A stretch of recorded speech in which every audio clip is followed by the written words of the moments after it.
Olá, olá pessoal, boa noite. Vamos aqui para mais uma jornada do Dicas do Japa. E hoje nós vamos começar hoje, né? E hoje o nosso tema de hoje é como sair das dívidas, né? Em 3 passos, né? Então, o que a gente vai estar passando hoje para vocês aqui? Algumas dicas aí, né? Baseada, né? Em algumas parábolas, né? Bíblicos, né? E algumas sabedorias, né? Como você sair dessa dívida. E aí quem não está inscrito no canal ainda, me manda um direct, tá? A gente inclui vocês num grupo dentro do WhatsApp, onde a gente vai estar passando todas as dicas e passando material para vocês. Então hoje, né, nós vamos começar a nossa jornada hoje falando inicialmente sobre a parábola dos talentos, né? Em Mateus, né, de 14 a 30, a gente fala sobre a parábola dos talentos, né? Então, então vou começar lendo aqui, tá?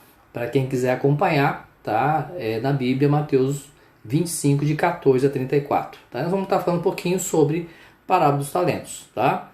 Então, em Mateus, né, 25, de 14, ele começa assim, né? Porque o reino do céu é como um homem que, ao viajar para uma terra distante, chamou seus próprios servos e entregou-lhes os seus bens. E a um deu 5 talentos, e a outro 2, e a outro 1. A cada homem segundo as suas habilidades. Em seguida, ele foi viajar. Então, o que recebeu os 5 talentos foi e negociou com aqueles e fez outros 5 talentos. E da mesma forma, o que recebeu 2 talentos também ganhou outros 2 talentos. Mas o que recebeu 1 foi e cavou na terra e escondeu o dinheiro do seu senhor. Depois de muito tempo, veio o senhor daqueles servos e fez as contas com eles. Então, chegando o que recebeu 5 talentos, trouxe-lhe os outros 5 talentos, dizendo: Senhor, tu me entregaste 5 talentos, eis aqui 5 talentos a mais que eu ganhei. Disse-lhe o senhor: Muito bem, servo bom e fiel. Foste fiel sobre poucas coisas, e eu te farei governante sobre muitas coisas. Entra na alegria do teu senhor. E chegando também o que tinha recebido 2 talentos, disse: Senhor, entregaste-me 2 talentos. Eis que eu ganhei outros 2 talentos, além desses. Disse-lhe o seu senhor: Muito bem, servo bom e fiel.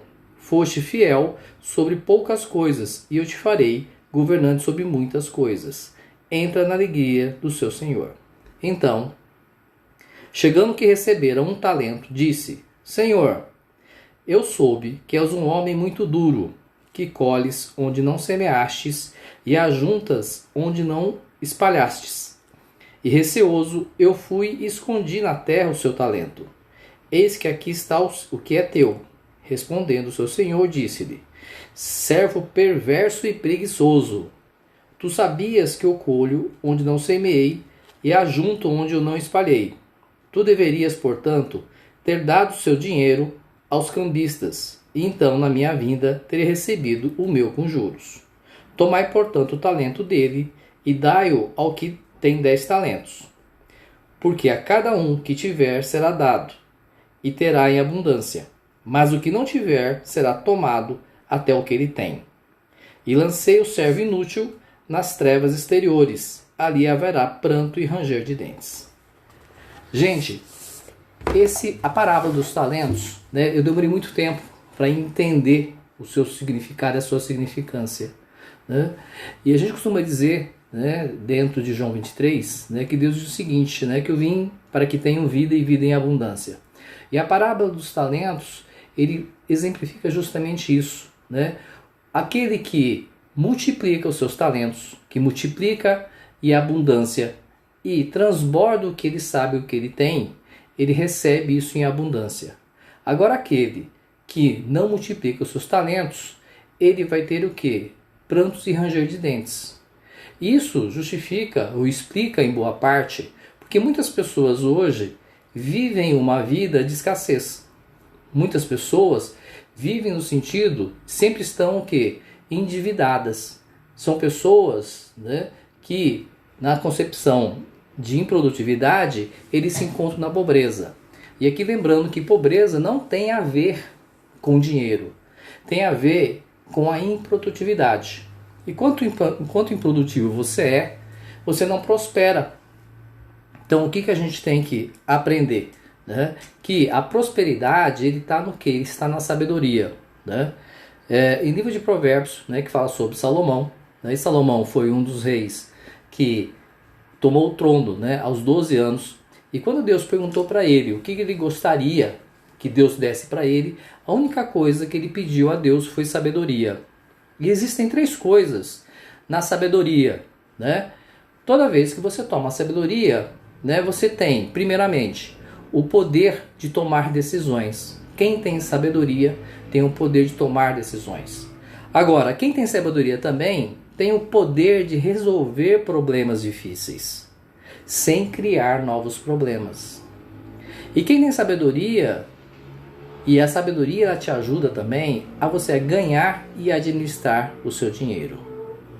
E a sabedoria ela traz, né, em boa parte da Bíblia, se você tomar ele, né, como livro de referência, ele traz em Provérbios, né, muitos insights, muitos ensinamentos sobre a questão da sabedoria. Dentre eles, ele fala sobre a palavra. Né? Em Provérbios 18, 21, diz que a morte e a vida estão no poder da língua, e aqueles que a amam, comerão do seu fruto. Então, o poder da palavra, né? E todo mundo sabe, né? Ou boa parte das pessoas sabem, que a palavra tem poder. Né? Então, se você pensar que as palavras são as sementes que criam o seu futuro. Né? Então, a grande dica é, se tudo que você fala, né, ele emite uma vibração, e essa vibração ela pode ser positiva ou negativa. Então, a palavra tem poder. Então, quanto mais positivo você vibra positivamente rumo ao seu futuro. Então, a questão do profetizar, ele vem no sentido de, ao ter sabedoria, ao ser positivo, ao lançar palavras positivas em profetizar o seu futuro, você tem uma vida de prosperidade. Mas mais do que isso, né, a sabedoria, ela por si só, e a boa palavra, ela tem que ter junto consigo, né, a questão da honra. E o que é a honra? A honra, né, se você ler na Bíblia, né, honrar teu pai e tua mãe, ele vem no sentido do quê? E o que é a honra? Né? A honra é o quê? Fazer jus a alguém. Honrar alguém não é fazer tudo o que a pessoa quer ou que ela deseja, mas sim respeitar e aceitar a pessoa como ela é. E agir o quê? E agir com justiça. Então, honrar pai e mãe sobre todas as coisas, né, ele vem no sentido de honrar. Não que nossos pais soubessem tudo, eles nos deram o melhor que eles tinham, em termos de conhecimento, em termos de amor, carinho, né? E aí, a gente sempre tem que honrar os nossos pais, nesse sentido. Ter honra é ter o quê? Ter autoridade. E o princípio da honra é o quê? Pressupõe o quê? A aceitação das outras pessoas como elas são. Então existe um versículo na Bíblia que diz o seguinte: ame o outro como a ti mesmo. Né? E aí existe uma grande inconsistência nesse sentido. Amar o outro como você ama a si mesmo, né, ele tem uma incongruência. Você tem que amar o outro como o outro gostaria de ser amado. Isso na honra também. Né? Quando você fala em termos de sabedoria, poder da palavra, honra, a gente tem que entender que, né, honrar é o quê? É entender o outro. E o princípio da honra pressupõe a aceitação das outras pessoas como elas são. Né? Quem não honra a outra pessoa não colhe resultados, não prospera e também não multiplica. E aqui o grande ensinamento é o quê? Quais são os 3 passos para você sair da dívida? Né? Que é nosso tema da nossa aula de hoje. Né? Dentre os 3 passos, o primeiro deles é o quê? O primeiro passo é o quê? A fé inabalável. Né? Toda vez que você deve, né, normalmente a primeira coisa que a pessoa vai é o quê? Vai orar a Deus, vai pedir a Deus. Como se Deus fosse lá pegar o seu carnê, né, e pagar a sua dívida. Né? Só que Deus não vai fazer isso. Só quem pode fazer isso é você mesmo. Então, ter fé na condição de que você tem capacidade e que você pode honrar os seus compromissos é o primeiro passo. O segundo passo é o que? Você ter um apoio emocional. Toda pessoa que deve, né, ela normalmente não tem o seu equilíbrio emocional. Ela perde muitas vezes o chão porque sistematicamente você está sendo cobrado. Né? Ou você está recebendo uma ligação, né, de uma agência de cobrança, ou eventualmente, né, o seu cheque especial é cortado, seu cartão de crédito é bloqueado, e a pessoa normalmente ela entra em um desequilíbrio emocional. E nesse momento é muito importante que você tenha alguém do seu lado, né, que não te critique. Né? Uma pessoa que te apoie e mais do que isso, que ela te ajude, nem que seja uma pessoa para te escutar. Então, alguma vez na vida alguém deveu, né? Ou seja, quem nunca deveu na vida, nem que seja um carnezinho, né? Que atira a primeira pedra. Eu vou contar um fato, né? Teve uma época da minha vida que eu estava muito ruim financeiramente, né? Tava devendo, cheque especial, cartão de crédito, né? E aquela coisa. E você perde o seu equilíbrio emocional. Eu tinha um amigo meu que era muito amigo mesmo, parceiro, né? E eu tava naquele desespero, tava cabisbaixo, né? Aquela situação, como diz, né? Você tá muito triste e tal. E uma certa vez eu peguei e me abri com ele, né? Ele falou, cara, pô, meu amigo, você tá devendo dinheiro? Pô, eu sabia que ele era um cara que costumeiramente ele costumava dever dinheiro. Então eu falei, pô, de repente o cara sabe o pulo do gato, né? De repente o cara ele pode me dar uma dica, o cara pode me ajudar. E fui lá me abrir com ele. Aí ele falou assim, pô, Japinha, vem cá, cara, fala aí, qual que é o seu problema? Pô, eu fui lá e peguei, contei, né? Falei, pô, cara, tô mal, né? Pô, tô devendo cheque especial, né? Pô, tô atrás do banco, tem umas contas atrasadas aí e tal. Daí, pô, eu me desabafei. Aí no final, e aí minha expectativa, né? O que é a questão da expectativa quando você tem uma expectativa? Satisfação é uma forma matemática, né? Que a satisfação nada mais é o quê? Que é a sua realidade menos a sua expectativa. O pessoal costuma fazer muita brincadeira, né, no Instagram, dizendo sobre a sua realidade e sua expectativa. E eu tinha uma expectativa sincera de que o cara ia me ajudar. Quem sabe o cara ia emprestar uma grana para mim para eu resolver meus problemas, né? Por quê? Na minha cabeça, a solução sempre estava o quê? Fora de mim. A minha solução estava no outro. Né? E ao final de toda essa história, quando eu contei toda a história, eu falei assim, pô, bacana, aí você tá melhor? Rapaz, eu queria matar essa criatura de raiva, de tanta raiva que eu tinha. Por quê? Porque a minha expectativa era que o cara fosse me ajudar, ele simplesmente se dispôs o quê? A escutar. Mas o bom de toda essa história é que é o quê? Que pelo menos ele não me criticou. Porque as primeiras pessoas que vão te criticar no momento onde você tem uma dificuldade financeira são as pessoas mais próximas. São as pessoas que deveriam estar te apoiando. São aquelas pessoas que te julgam. Né? Quem são essas pessoas? São as pessoas normalmente que estão mais próximas do seu círculo familiar. Né? Então, o seu pai, a sua mãe, seu tio, sua tia, né? O seu próprio irmão, sua própria irmã.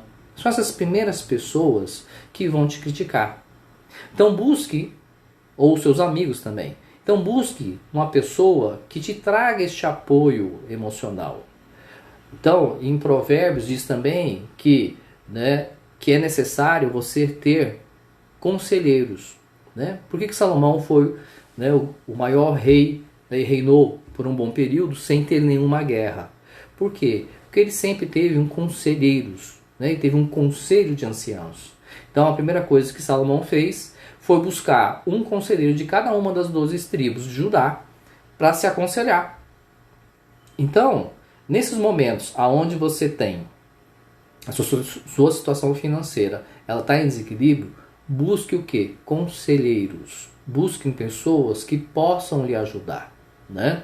Hoje, com o advento da internet, isso é muito mais fácil, né? Porque você tem uma série de vídeos no YouTube, você tem uma série de informações, né, dentro da internet. Hoje você dá um Google, você tem toda essa informação. Então, buscar conselheiros que possam te auxiliar neste momento, né, onde você está em dívida. E qual que é o terceiro problema? Qual que é desculpa, terceiro problema não. O terceiro passo, né, para você efetivamente você sair das suas dívidas. É você enfrentar o problema, né? O ser humano, né, por uma questão de educação, nós sempre fomos educados, e desde pelos nossos pais, dentro da nossa escola, de que, primeira coisa, você não deve passar vergonha, né? Então, algum dia, seu pai ou sua mãe disse para você que para você não passar vergonha, você não dá vexame. E muitas vezes o que acontece?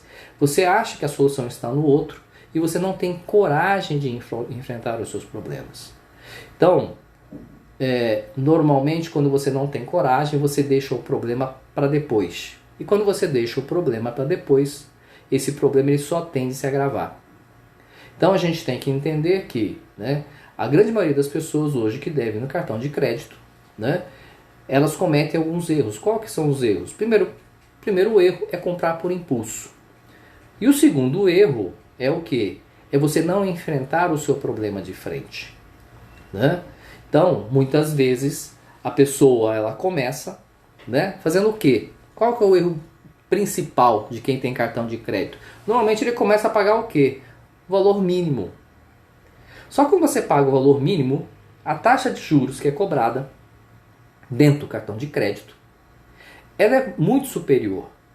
Então o que acontece? Muitas vezes, dentro de um ano, a sua dívida ela quase que dobrou, ou muitas vezes até triplicou o valor do seu valor original.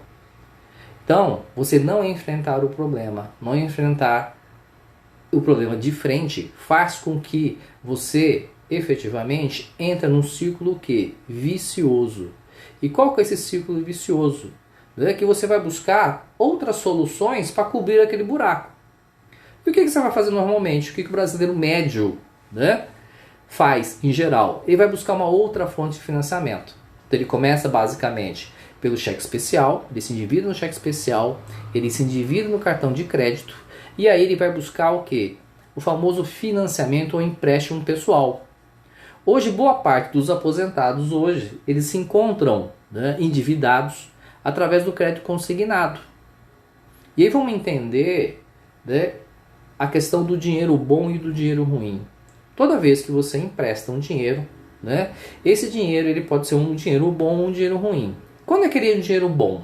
Quando é que ele é um dinheiro ruim? Quando você pega um empréstimo, seja ele consignado, seja ele um empréstimo pessoal para pagar a dívida, esse é o pior tipo de dinheiro que você possa pegar. Por quê? Porque é um dinheiro que efetivamente você vai pagar simplesmente dívida, ele não vai te gerar uma nova renda, tá? Então é um dinheiro de empréstimo e simplesmente você está cobrindo um buraco, né? E cavando uma outra cova. Quando é que o dinheiro bom? Quando você pega esse dinheiro ele vai te servir para gerar novas fontes de renda. Esse assunto já foi objeto de outra aula, né? Entre a diferença entre custo e despesa, né? Então, toda vez que você toma um empréstimo para pagar seu cheque especial, para pagar o seu cartão de crédito, pagar outro empréstimo, isso é uma despesa. Por quê? Porque esse dinheiro ele não volta mais. E o que é custo? É todo aquele dinheiro que você pega e você vai gerar uma nova fonte de receita. Ele vai te dar o quê? Dividendos. Ele vai te dar o quê? Ele vai te dar renda. Então, anteriormente nós falamos sobre, né, a parábola, né, dos talentos, e é justamente isso, né? A parábola dos talentos ele diz exatamente isso. Aquele que não multiplica o seu dinheiro, tudo lhe será tomado. E ele passará o quê? Necessidade. Então, todo dinheiro ele tem que ser multiplicado. Ele nunca pode ser somado e muito menos você pode perder dinheiro, né? Então, o Warren Buffett, ele diz, né, dentro da regra dele primeiro, né, ganhe dinheiro, né? Então, ele diz o seguinte, né, nunca perca dinheiro. Essa é a primeira regra dele. E a segunda, né, nunca se distancie da primeira regra. Então, é exatamente isso. Então, os 3 passos é o quê? É você ter fé. Você ter uma fé inabalável de que você tem a capacidade, todos os elementos e todas as ferramentas para você superar qualquer situação. Segundo passo, né?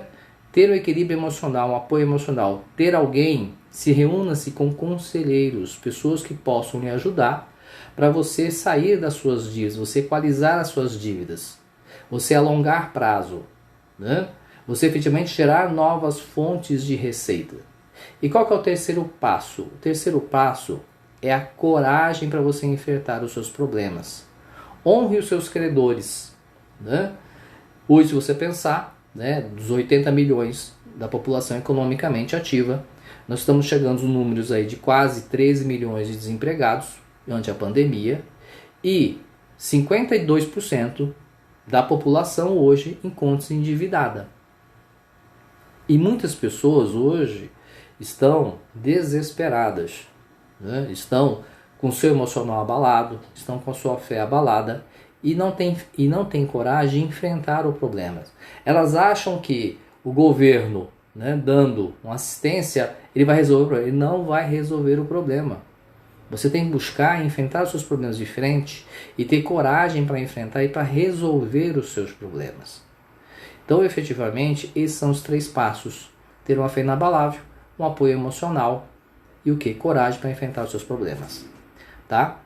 Então, pessoal, essa era a dica que eu tinha que passar hoje para vocês aqui, né? Que são os 3 passos, né, para você sair das dívidas. Lembrando que, né, a nossa próxima reunião, nossa próxima aula acontecerá na quinta-feira e nós vamos estar trazendo novos insights para vocês. E aqui eu vou deixar 2 tarefinhas para você, né, que hoje está nessa situação, né? Não se engane, você não é a única pessoa que deve na vida, né? Todo mundo já passou por isso, eu passei por isso, né? E sei muito bem, né, que esses momentos é onde você perde a sua fé, você fica desanimado, aonde seu emocional ele fica desequilibrado e muitas vezes você não tem coragem para você enfrentar os seus problemas. Qual que é a solução? A partir do momento que você tem coragem para você enfrentar as suas dívidas, encarar os seus problemas, você e se cercar de conselheiros, de bons conselheiros, você começa ao quê? A trilhar uma nova jornada. Vou tornar uma jornada o quê? Para prosperidade, tá? Então, eu vou dar 2 tarefinhas para vocês. A primeira, faça uma lista, para quem está devendo, faça uma lista dos seus credores, tá? Então, quando eu devia, o que eu fiz? Primeira coisa, eu peguei um pedaço de papel, pega um pedaço de papel, de folha de caderno, papel de pão, o que quer que seja. Anote quem são os seus credores, para quem é que você deve, em qual valor que você deve, né? Então, na época, eu lembro que eu tinha consórcio atrasado, eu tinha carnê de escola de menino, eu tinha cartão de crédito, tinha cheque especial, tinha um monte de coisa. Eu listei. E o que eu fiz? Tomei uma decisão e comecei a ligar para cada um dos meus credores. Então, a primeira coisa, faça uma lista para quem você deve. E a segunda coisa é você o quê? Honrar os seus credores. Então, eu comecei a ligar para cada um dos meus credores. Para quê? Para renegociar as minhas dívidas. Tá? Então, ao fazer isso, né, você começa a descobrir algumas coisas, você começa a aprender algumas coisas. Por exemplo, eu tinha um banco ao qual eu devia não só o cheque especial, conta corrente, cartão de crédito, né, eu já devia há muito tempo. E quando eu liguei para o banco, né, eu já devia há tanto tempo, que o banco ele tinha terceirizado essa dívida. Então vamos colocar um valor aqui, eu não lembro exatamente qual que é o valor, mas vamos supor que o valor fosse, sei lá, fosse lá 5 mil reais em valores de hoje, tá? Aí quando eu liguei para a empresa terceirizada, tá? Eu fiz um acordo, ou seja, eu devia R$ 5.000, contando com juros de cheque especial e de cartão de crédito, né? Hora que eu vi o saldo, eu perguntei, qual que é o saldo da dívida? Olha, senhor, o seu saldo, sua dívida hoje está em R$ 20.000. Ou seja, eu devia 5 e o saldo atualizado era R$ 20.000 na época. Eu falei, cara, eu não vou conseguir pagar isso nunca. Né? Como é que eu vou fazer para pagar isso aqui? Eu vou ter que trabalhar 10 anos para pagar. Aí, quando eu liguei para terceirizar, eu falei assim, não, mas nós podemos fazer um acordo. Quanto é que o senhor pode pagar? Eu sei que eu fiquei nessa negociação durante 6 meses com esses caras. Eu sei que no final das contas, essa dívida de R$ 5.000 que estavam, né, no montante de R$ 20.000, eu lembro que na época eu negociei algo em torno assim, R$ 1.000 divididos em 24 prestações. Então, muitas vezes o que acontece? Essa é a situação normal de mercado, tá? Todo banco, toda financeira, quando ela tem uma inadimplência, tá? Depois de um determinado período, que esse período geralmente gira entre 90 e 180 dias, o que eles fazem? Eles vendem essa dívida para uma outra empresa. E essa empresa que compra essa dívida, tá? Ele paga super baratinho nessa dívida, tá? Então, ele pega lá, vamos pegar um valor aqui, ele pega, por exemplo, R$ 10.000 de dívida de um cliente. Quando ele vende essa dívida para uma empresa de cobrança, essa empresa de cobrança, ele vai comprar essa dívida de R$ 10.000 por algo em torno de R$ 300. Tá? É mais ou menos a média de 3 e 8 centavos, tá? A comparação é basicamente essa, tá? Então o que acontece? A empresa de cobrança, ele vai te ligar, ele vai te mandar carta, ele vai te ligar todo dia. Então simplesmente, lembra aquele ditado, devo, não nego, pago quando eu puder? Exatamente essa é a postura, né? Que quanto mais você negociar, mais desconto você vai ter, tá? Esse é um primeiro passo. Então, enfrentar as suas dívidas, enfrentar o problema de frente, é justamente o que? É honrar, a questão da honra, né? Se você deve, né? Eventualmente, o seu aluguel está atrasado, seu condomínio está atrasado, gente, renegociem, entendeu? Não é vergonha nenhuma. É simplesmente dizer o seguinte, amigo, eu estou te devendo, o que eu posso te pagar é R$ 50 por mês. Né? Então, a decisão em aceitar ou não é do seu credor. Porque efetivamente você não está se negando a pagar, mas você está efetivamente o quê? Está se colocando à disposição. Então, como já falei anteriormente, então ele vai no quê? Vai na sabedoria. Enquanto você tem sabedoria, você tem conselheiros, você sabe o que você fazer quando você deve algum dinheiro, né? Seja para um banco, para uma financeira, ou eventualmente para qualquer outra pessoa, né? Ou mesmo pessoa da família. Né? Você tem que ser sincero e falar assim, olha, estou em uma situação difícil, então hoje eu não consigo te pagar, né? Vou honrar o meu compromisso, mas não hoje. Né? Então, o Thiago Brunet, que é um pastor que hoje mora em Orlando, né, ele conta, né, que na época que ele quebrou, ele tinha uma grande empresa, uma agência de turismo, né, e ele fazia muita excursão para Israel. E ele devia muito dinheiro para um grande hotel lá em Israel, né, lá em Tel Aviv, e ele simplesmente quebrou, a empresa dele quebrou, não teve jeito. O que ele fez? Ele pegou um cartão de crédito emprestado de um amigo, comprou uma passagem e foi até Tel Aviv negociar com o dono desse hotel. Ou seja, ele saiu do Brasil, foi para o outro lado do mundo, negociar com esse cara, com esse proprietário do hotel. E o dono do hotel falou assim, eu não estou entendendo. Ele falou, não, eu estou dizendo para o senhor que nós temos um acordo verbal, né? E minha empresa vai quebrar. Minha empresa vai quebrar e eu não tenho condições de honrar o compromisso que eu tenho com o senhor. Segundo ele, na época, eu não lembro exatamente o valor, mas era um valor meio que astronômico, tipo assim, 50, 60 mil reais, algo em torno disso. E aí o proprietário do hotel falou assim, não estou entendendo, nosso acordo é verbal, sua empresa vai quebrar, mas o que você está fazendo aqui? Eu falei, não, eu vim aqui dizer que, como nosso acordo é verbal, eu quero fazer um compromisso, uma confissão de dívida.